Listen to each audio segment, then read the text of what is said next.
ఒకవైపు హైదరాబాదు, మరొక వైపు పల్లె ప్రగతి లాంటి కార్యక్రమాల ద్వారా పల్లెలు బాగు చేసుకున్నాం, పట్టణాలు బాగు చేసుకున్నాం, పచ్చదనం పెంచుకున్నాం, పర్యావరణం కాపాడుకున్నాం, 10 ఏళ్ళు సుకూన్గా ఉన్నాం. బ్రహ్మాండంగా పేదవాడు కడుపు నిండా అన్నం తింటానంటే 5 రూపాయలకే బువ్వ పెట్టే అన్నపూర్ణ సెంటర్ పెట్టుకున్నాం.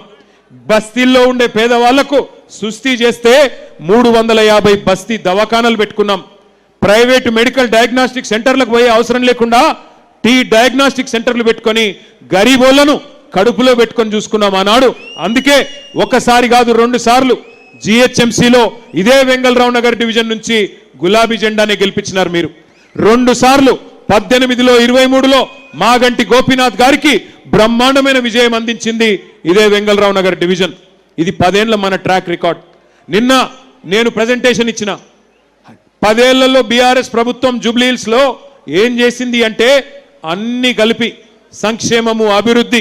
సంక్షేమం అంటే బతుకమ్మ వస్తే హిందూ ఆడబిడ్డలకు బతుకమ్మ చీర పెట్టుకున్నాం, రంజాన్ వస్తే ముస్లిం ఆడబిడ్డలకు రంజాన్ తోఫా ఇచ్చుకున్నాం, క్రిస్మస్ వస్తే క్రిస్టియన్ ఆడబిడ్డలకు, క్రిస్మస్ కుటుంబాలకు, క్రైస్తవ కుటుంబాలకు క్రిస్మస్ కానుక ఇచ్చుకున్నాం. అట్లా కడుపులో పెట్టుకొని గరీబులను బ్రహ్మాండంగా చూసుకున్నాం.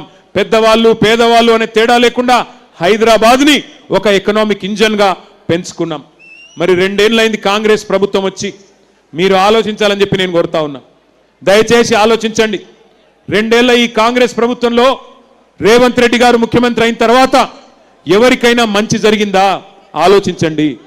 ఎన్ని మాటలు చెప్పి అరిచేతిలో వైకుంఠం చూపెట్టి, ఎన్ని దొంగ హామీలు ఇచ్చి అడ్డగోలు మాటలు చెప్పి గద్దెకెక్కినరో ఒక్కసారి ఆలోచించండి.